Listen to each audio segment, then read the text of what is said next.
Fighters are teaming up all the time in Dragon Ball Z. Now players can team up in the real world too.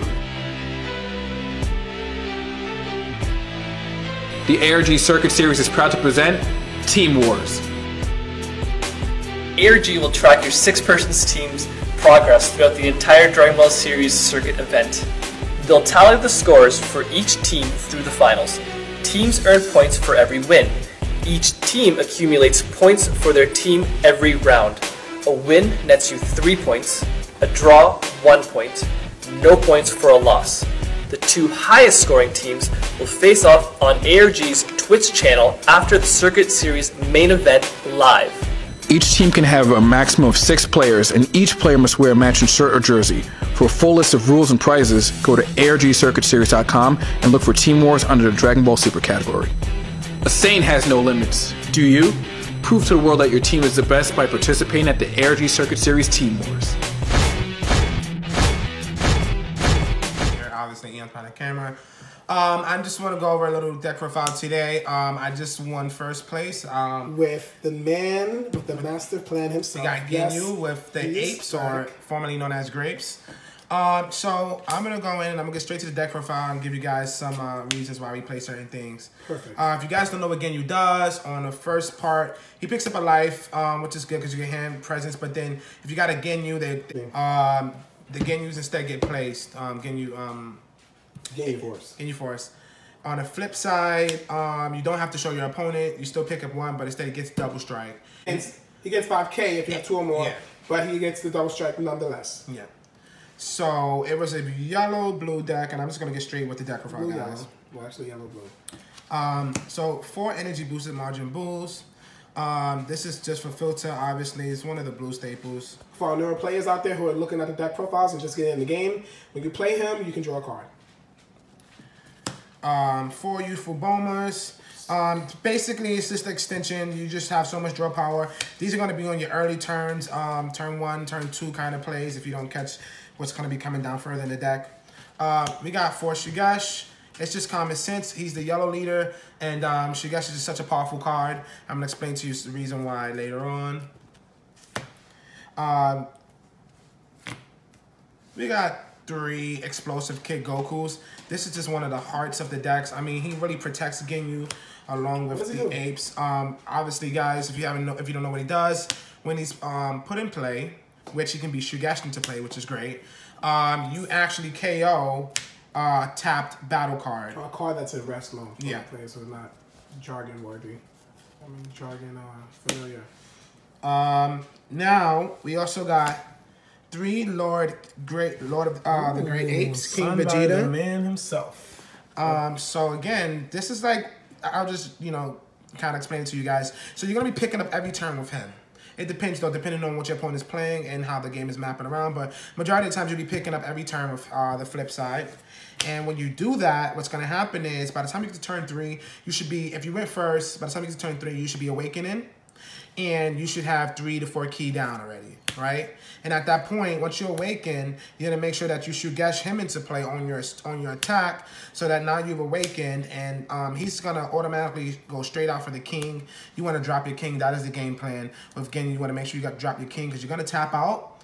But what's gonna be good is that king is gonna be able to still protect you, because there are gonna be decks that's gonna be able to apply a lot of pressure. Okay. Next, for our apes, which you guys already know, we got 4 Bardock Will of Iron. It's just, necessary with the 8 package. Perfect. And this bad boy just basically has double strike. Double strike, yep. And blocker, obviously, you guys already know. Yep. We got 4 Prince Vegeta. This is one of the most powerfulest apes. I mean, just because he has crit and blocker barrier. And he can tutor out other apes. Oh, he don't have blocker, but he gets barrier from the other ape.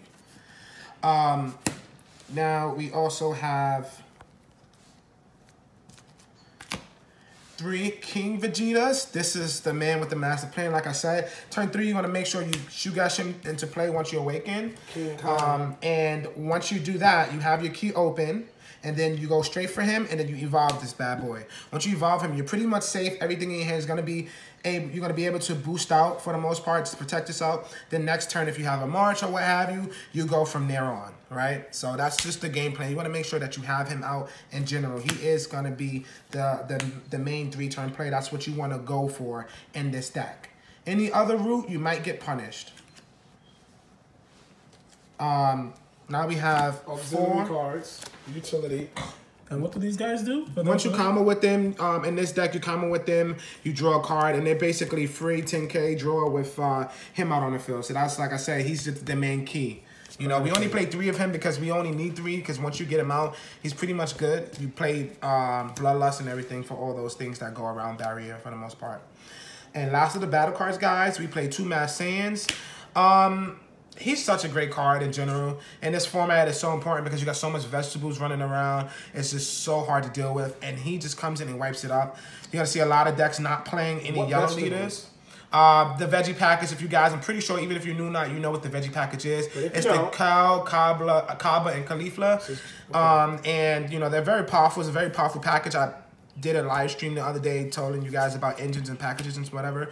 So, very powerful. And he's going to come in and scoop them up. Perfect, perfect. Now for our extra cards, guys, we play 3 Bloodlust.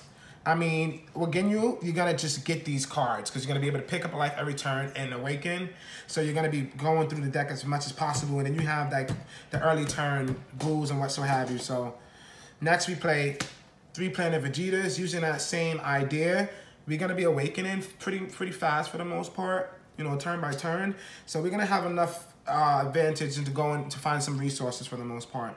And again, once you play your planets, if in your first hand you have it, you want to make sure you get the Shugesh or the King Vegeta if you don't have one or the other, and hope like hell you get one or the other on Awaken, or maybe dropping another Planet Vegeta. Yeah. Next is 4 Senzu Beans.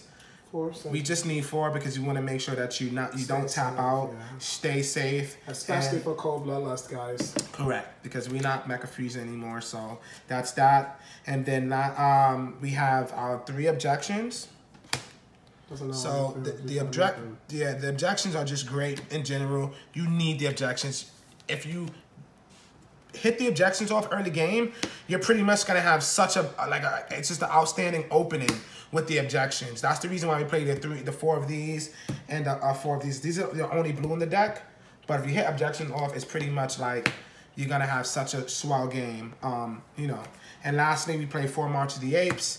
Once you go into him, hopefully you get the March next turn because you can tap out now and go straight into your draw 2, put the blockers in play, and you still have King on the board.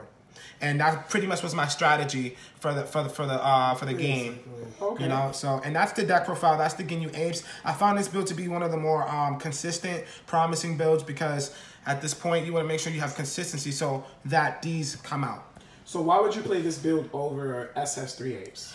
I mean, there's many reasons why. For one, albeit SS3 Apes move a little bit faster, they lack the tools such as Shugesh and Bloodlust, you know, and at that point, you know, they can't even play this.